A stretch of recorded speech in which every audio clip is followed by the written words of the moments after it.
in this video, I'm gonna be transforming or doing, I guess, like a cosplay of a conehead.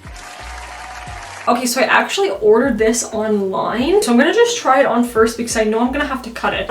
I need to do some adjusting. I think I'm going to do first is make a mark, and then I'm gonna cut off some of this extra material. Okay, I'm finally done with the adjusting and I got it how I want it. What I'm going to do now is take some liquid latex and just get all around these edges. It's gonna take me a couple coats because this is just so thick.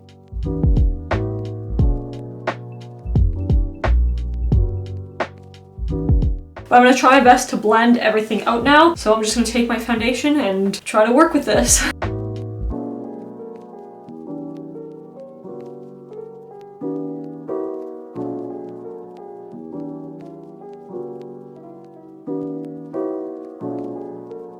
And that is it, guys. I just added a little bit of some jewelry, I think, to complete the look. And I did put like a little mole here as well. I'm definitely gonna have to be doing some editing here when I do my final photos for Instagram. It's just way too thick. But yeah, this was really, really fun and just kind of like easy to put together. Like always, guys, if you want to help support me as an artist and a creator, don't forget you can like this video, leave a comment, subscribe if you want, hit the notification bell. I do post new videos once a week. I do try to do it every Sunday. And that is it. Thank you so much for watching, and I'll see you in the next one. Bye. Or I guess I should do this. Bye.